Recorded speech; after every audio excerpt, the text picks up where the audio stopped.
Real estate ఈ మధ్య మోసాలు జరుగుతున్నాయని అందరికీ తెలుసు. సీఎం రేవంత్ రెడ్డి గారు కూడా చెప్పారు.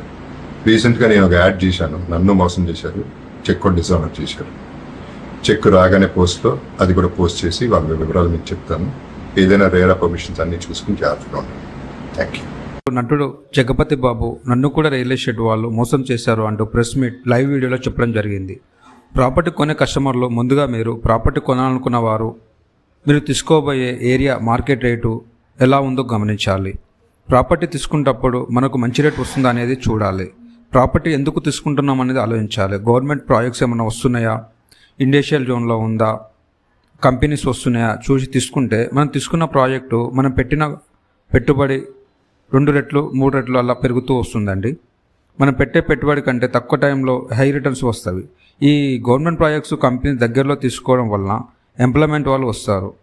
వీరు రూమ్ రెంటు, లీజ్, సేల్స్ ఇలా విక్రయం జరుగుతుంది. ప్రాపర్టీ కొనేటప్పుడు మీరు documents, link documents, legal opinion చూసుకొని కొనండి. హెచ్ఎండి అయితే ఎల్పి నెంబర్ ఉందా, టీఎస్ రేరా ఉందా, క్లియర్ డాక్యుమెంట్స్ క్లియర్ ఉన్నాయా చెక్ చేసుకొని కంపెనీ ప్రొఫైల్ ఏంటో చెక్ చేసుకోండి. మీరు పెట్టే పెట్టుబడి మీ పిల్లలకు బంగారు భవిష్యత్తునివ్వండి. ఈఎంఐలో కానీ బ్యాంక్ లోన్లో కానీ తీసుకోవడం ప్రయత్నించండి. కొత్తగా చూస్తున్న వాళ్ళు మన ఛానల్ని సబ్స్క్రైబ్ చేయండి. మిగతా సమాచారం కొరకు స్క్రీన్ మీద ఉన్న నెంబర్కి కాల్ చేయండి.